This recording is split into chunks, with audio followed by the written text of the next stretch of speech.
Hello everyone, I'm Jake, and in this video I'll be going over Sheoldred, the True Scriptures. Now this is a card I've always had my eye on, but never really got down and dirty with it, if you know what I mean. It wasn't until one of my best friends got me this card for Christmas, and it was as good as time as any to finally build the deck. Sheoldred is a legendary Phyrexian Praetor with 4 power and 5 toughness for 3 colorless and 2 black. She has Menace and an ETB that states each opponent sacrifices a non-token creature or planeswalker. Her activated ability exiles and brings her back as the True Scriptures, as long as one of your opponents has 8 or more cards in their graveyard. A saga with a first chapter that says, for each opponent destroy up to 1 target creature or planeswalker that player controls. The second chapter forces your opponents to discard 3 and mill 3. Finally, the last chapter is a Rise of the Dark Realms. This puts all creatures from all graveyards onto the battlefield under your control, and if that wasn't bad enough, this saga exiles itself and returns as Sheoldred, which triggers her ETB. This commander can be really fun the first time you use it because it'll be the last time your opponents will let you use it. The strategy is fairly simple. Force your opponents to discard, mill, or sacrifice enough cards to activate Sheoldred's ability. It's very important to get an opening hand that's either fast or will guarantee you Sheoldred's activation. If not, then you're a sitting duck waiting to be killed. Spoiler alert, your opponents do not enjoy being coerced into putting their cardboard in the graveyard. Starting off with ramp, we have Extraplanar Lens, Jet Medallion, and Crypt Ghast. These are great choices because this deck requires a lot of mana,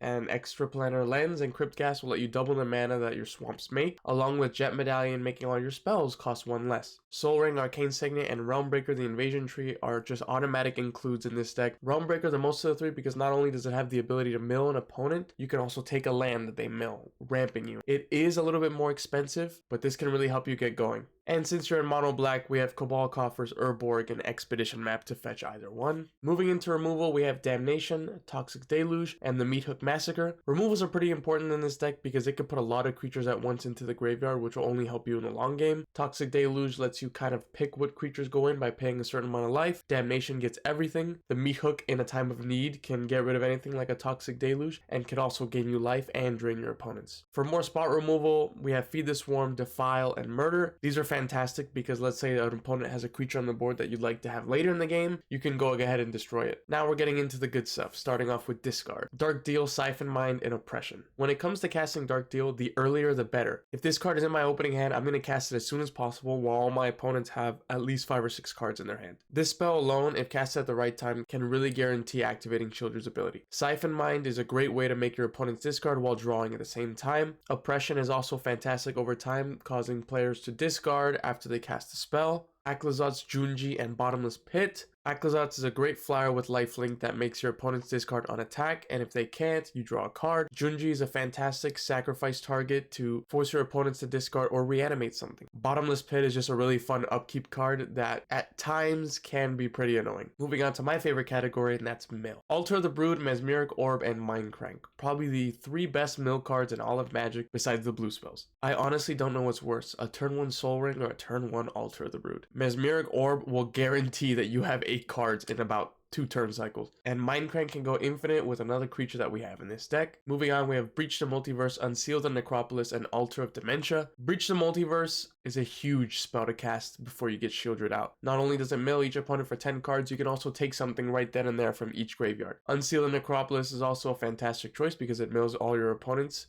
and allows you to reanimate 2 creatures from your graveyard. Altar of Dementia is also great because it's a sack outlet for your other creatures that could be sack targets like Junji. Onto Sacrifice, we have Smallpox, Sheoldred's Edict, and Soul Shatter. Smallpox you have to be a little bit careful with because it also does affect you, so you are getting rid of one of your lands, discarding a card, and sacrificing a creature. But if you want to be a degenerate and cast this on turn 2, you definitely can. Sheoldred's Edict lets you pick between a non-token or a token creature just in case. Soul Shatter is good because let's say you're going up against a token deck, you're guaranteeing to hit something that will stay in the graveyard. Vona's Hunger with the right setup can get an opponent to sacrifice half the creatures they have. Plague Crafter and Fleshbang Marauder are great ETB sack effects. Plague Crafter, if they can't sacrifice anything, then they discard, so you're getting value no matter what. Now onto card advantage, we have Sign in Blood, Night's Whisper, and Breathe the Bones. Common mono black staples here when it comes to card advantage. Necropotent, Phyrexian Arena, and Ayara, First of Lock Twain. These are definitely 3 cards that you want to see in your opening hand, or not just opening hand, but see at some point in the game. Necropotence can obviously allow you to draw an ungodly number of cards. Phyrexian Arena will give you that value over time, and Ayara is a fantastic sack outlet and drainer whenever a creature enters the battlefield. Now the fun category, Tergrid, God of Fright, Sheoldred Whispering One, Sheoldred the Apocalypse. Tergrid, God of Fight is basically Sheoldred but a lot faster. I think Sheoldred's not as bad as Tergrid. Sheoldred Whispering Whispering One is just a great creature that's going to make all your opponents sacrifice a creature at their upkeep. Sheoldred the Apocalypse will help you gain life with card draw, and your opponents lose life when they draw cards. This can also go really well with Mindcrank. Sir Conrad the Grim is always a creature that I've always looked to make a deck around, and this might be the perfect opportunity for it. Archon of Cruelty is a disgusting reanimation target, and will just beat down on your opponents the earlier you can get it out. Phyrexian Obliterator is probably the best blocker you will have in this entire deck because it will make your opponents think twice about swinging at you. Yawgmoth, Thran Physician, and Vraska Betrayer's Sting. Yawgmoth is in because not only is he a sack outlet, but he also proliferates, which can proliferate the chapters on the True Scriptures to get to that final chapter as fast as possible. That goes the same for Vraska. She proliferates on her 0 and draws you a card at the same time, which is pretty important. The last card in the fun category is No Mercy. I think this is a phenomenal enchantment because it'll also make your opponents think twice about swinging at you because they will lose those creatures, and that is just graveyard fodder just for you. Combos to pull off is Sir Conrad and Mindcrank. This can 100% go infinite with the right setup. As Sir Conrad is draining your opponents, Mindcrank is triggering again when your opponents lose life, and it just keeps milling, and it's just a vicious cycle. Crashing Drawbridge, which I'm kind of on the fence about, but I want to try it out first, plus the True Scriptures final chapter ability. This will get all the creatures onto the battlefield. You can activate Crashing Drawbridge to give all those creatures haste and swing out right then and there and at least take out one opponent. Vraska, Yawgmoth, and Drowned in Ichor plus the True Scriptures. These cards have proliferate effects that can get you to that final chapter ability and start really forcing your hand on your opponents. The last combo, which is a really fun one, is Withering Boon and any creature you want that your opponents cast. Trust me, nobody expects a black counterspell, so when you finally put it off, they will be amazed and disgusted all into one. Some maybe cards that you can include: Liliana Walker of the Dead, Grief, and Kakusho the Evening Star. Liliana is great because every turn she can make your opponents discard, and if they cannot, they will lose life. Grief can generate you a lot of value in a game. If you cast it for its evoke cost and keep reanimating it with Sheoldred, you can continuously discard something from your opponent's hands. Kakusho the Evening Star is a fantastic sacrifice target that can drain all your opponents and gain you a bunch of life. Diabolic Intent is a fantastic sacrifice outlet that can tutor something into your hand. Nykthos Shrine to Nyx. If you have the money, I would say go for it, but since I'm already running Cabal Coffers, Cabal Stronghold, Crypt Gas, Extra Planar Lens, I thought I could do away with a $30 land. Well, ladies and gentlemen, this has been my review into a deck which I will be building sometime soon. If you have any suggestions, please let me know down below. I'm always looking to make any of my decks stronger with cards I don't even know about. Thank you so much for watching. Your support and comments mean the world to me. With that said, I'll leave you with one thing, and that one thing is every Ixalan bundle you don't buy has a Mana Crypt in it.